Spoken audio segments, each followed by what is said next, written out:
as we delve into the complex relationship between the Knights Templar and the small group of knights dedicated to the protection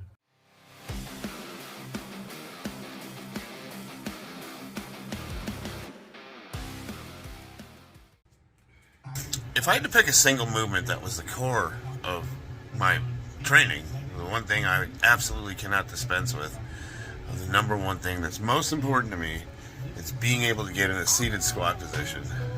Just being able to comfortably sit and relax 100% all the way down ass to grass. Just sit there all day like you're sitting in a chair. That should be the goal of anybody who doesn't have physical limitations. And if you're not able to do this, you're leaving a lot on the table as far as quality of life is concerned. But then that begs the question, how do you get there? Well, I'm going to go over some of the things that I do to stretch for my hips specifically. Now, I've had a pretty serious injury that I've been recovering from for a very long time. I have about I want to say an 8 to 10 inch scar across my L5 region. It's pretty gnarly. It went all the way, it almost hit my kidneys when it got slashed open, severed a bunch of nerves. It was pretty gnarly. And it's pretty healed up, but there's been a lot of stuff I've had to do to get feeling back in my leg and get to the point where I was functional. For the longest time, I could run and I could jump, but like my leg didn't work, so I couldn't do anything at a high level. And I used to play basketball. So here, what am I doing? I'm doing what's called the seated good morning. I got this from the knees over toes guy. I use a lot of his stuff. And you really want to execute this lift. You want to make sure that you keep an arch in your back and you're actually using your hips, your glutes to pull yourself up and not the small of your back. Now, if you can work, you can target your back if you want to. But what I'm trying to do is I'm trying to work those hips. And by putting my legs forward in front of me, it's going to stretch the hamstrings out. It's going to stretch everything out. It's going to really open those hips up.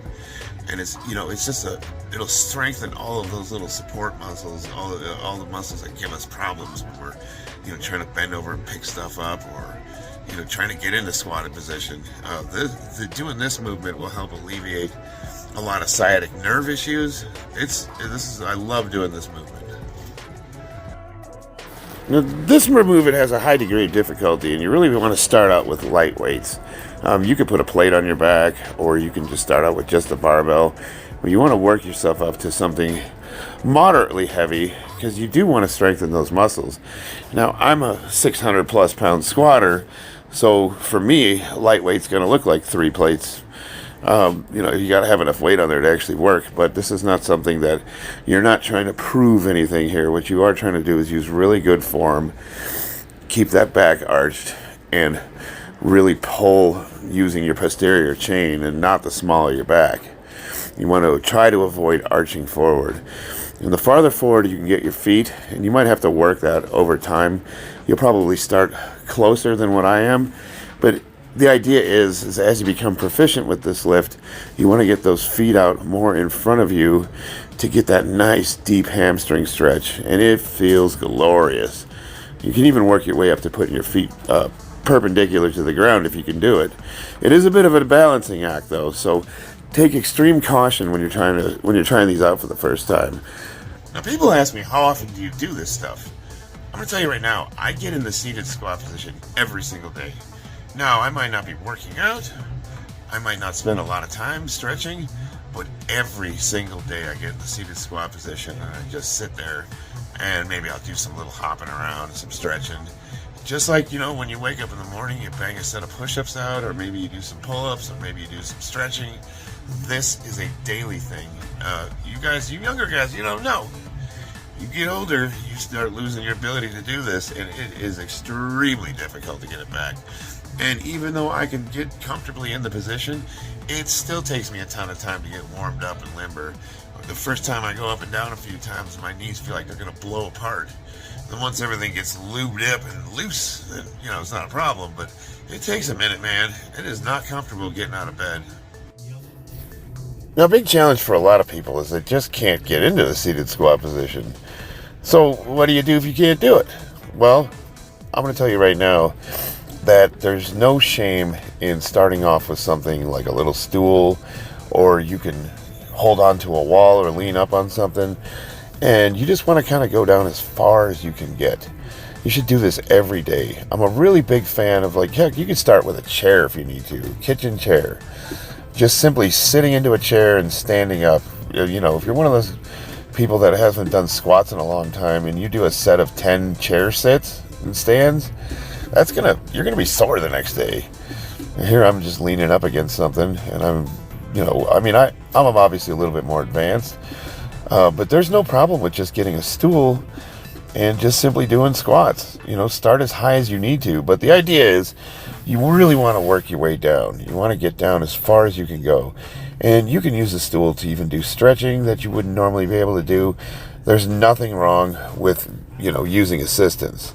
It's all about progress, not perfection. We're all at where we're at, and you can only work with what you've got. But the big thing is you've got to get started. And I'm telling you right now, if this is something you spend a little bit of time every day doing, the quality of your life's going to improve exponentially. Now, you don't have to be extreme like me. One of the things I'm trying to do is I want to do the splits. And I haven't had as much time as I'd like to try to dedicate to it.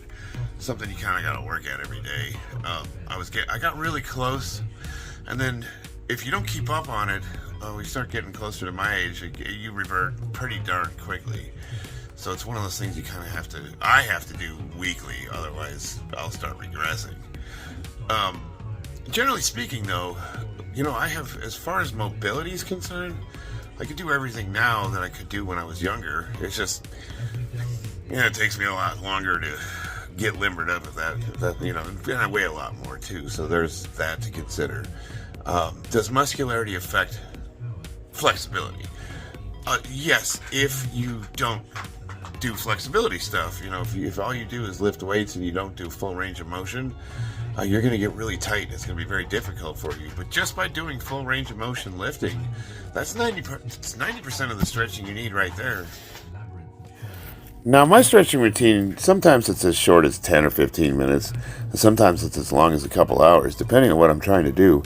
But generally speaking, the way I like to do it is I stretch to the point where you start feeling discomfort, but not pain. It shouldn't hurt.